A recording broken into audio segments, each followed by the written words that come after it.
రాష్ట్రంలో ఉద్యోగాలు వచ్చే పరిస్థితికి వస్తాయి. అందుకే ఇంకొక పక్క ఆలోచించాను. గవర్నమెంట్ ద్వారా ఉద్యోగాలు ఇస్తాం, ప్రైవేట్ ద్వారా ఉద్యోగాలు ఇస్తాం. ఇవి కాకుండా ఇప్పుడు అడిగాను, ఈ ఊరిలో 10 మంది 15 మంది వేరే ప్రాంతాల్లో పనిచేస్తున్నారు, అమెరికాలో కూడా పనిచేస్తున్నారు. సాంబశివారెడ్డి కొడుకైతే అమెరికాలో, వేణు అయితే అమెరికాలో పనిచేస్తున్నాడు. కానీ ఈ ఊర్లో ఉండేవాళ్ళు కొంతమంది ఇక్కడే ఉన్నారు. నేను అందుకే కొత్త ఆలోచన చేస్తున్నాను. ఎన్నికలప్పుడు కూడా చెప్పాను, వర్క్ ఫ్రమ్ హోమ్ అని. మీ ఇంట్లో కూర్చొని మీరు పనిచేసే విధానానికి శ్రీకారం చుట్టాలనేది నా ఆలోచన. ఇది చాలా దేశాల్లో ఇప్పుడిప్పుడే ప్రారంభమైంది. తప్పకుండా మీ ఊర్లో కూడా మీ కురవాళ్లతో సహకారంతో వర్క్ ఫ్రమ్ హోమ్ ఈ ఊరి నుంచి కూడా ప్రారంభించాల్సిన అవసరం ఉంది. అవసరమైతే ఈ ప్రాంతంలో మళ్ళీ వర్క్ స్టేషన్లు కూడా పెడతాం. ఇంట్లో నుంచైనా పని చేయొచ్చు, ఆఫీసు పని చేయొచ్చు. చాలా ప్రాంతాల్లో దీనికి బాగా ప్రాక్టీస్ చేస్తున్నారు. దీనివల్ల మంచి ఫలితాలు వస్తున్నాయి. నేను ఒకటే మీ అందరికీ చెప్పేది, ప్రతిరోజు నేను లెక్క ఇవ్వమన్నాను, కంప్యూటరైజ్ చేయమన్నాను. ఎవరెవరికి ఉద్యోగాలు ఇచ్చామో, ఏ కంపెనీలు ఇచ్చామో అవన్నీ కూడా లెక్కేసుకుంటూ నేను ఏదేది చెప్పానో అది చేయడానికి ముందుకు పోతున్నానని చెప్పి కూడా నేను మీకు తెలియజేస్తున్నా. రెండో కార్యక్రమం మీరు చూశారు, ఎప్పుడూ లేని సమస్యలు వచ్చాయి. ఈరోజు రాష్ట్రంలో మీరు చూస్తే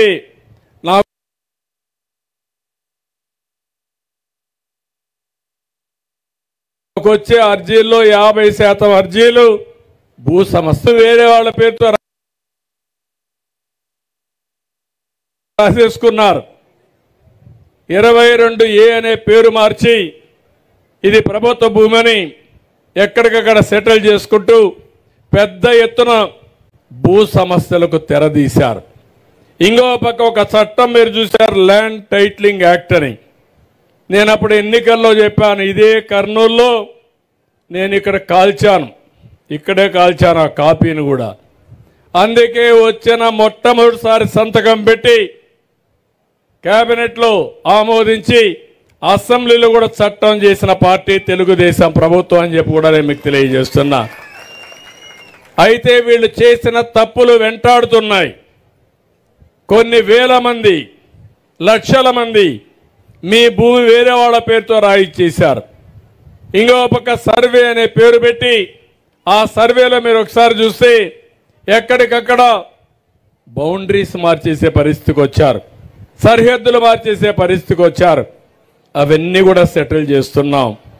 ఇంకో పక్క మీ పట్టాదారు పాసు పుస్తకం మీద ఆనాటి ముఖ్యమంత్రి ఫోటో, మీ తాత, మీ నాన్న, మీ ముత్తాత వాళ్ళు ఇస్తే ఆస్తులు ఇస్తే దానిపైన బొమ్మ వేసుకునే పరిస్థితికి వచ్చాడు.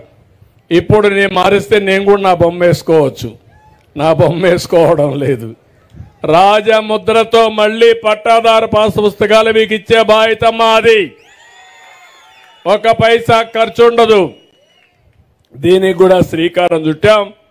తొందరలోనే సర్వే చేస్తాం, క్యూఆర్ కోడ్ పెడతాం.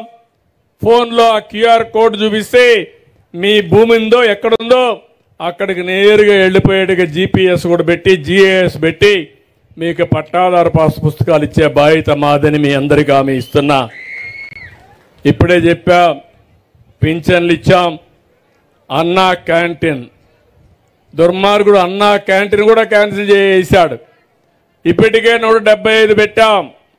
5 రూపాయలకే భోజనం, బ్రేక్ఫాస్ట్ 5 రూపాయలకే, మధ్యాహ్నం 5 రూపాయలే. 3 పూట్ల భోజనం చేసినా 15 రూపాయలతో భోజనం పెట్టే ప్రభుత్వం ఎక్కడన్నా దొరుకుతుందా? ఒక్కసారి ఆలోచించండి. పేదవాడికి అండగా ఉండాలి. అందుకే నాణ్యమైనటువంటి పౌష్టికాహారాన్ని మనం ఈరోజు అందజేసే పరిస్థితికి వచ్చాం. దీనివల్ల జీవన ప్రమాణాలు బాగా పెరుగుతాయని చెప్పి నేను మీకు తెలియజేస్తున్నా.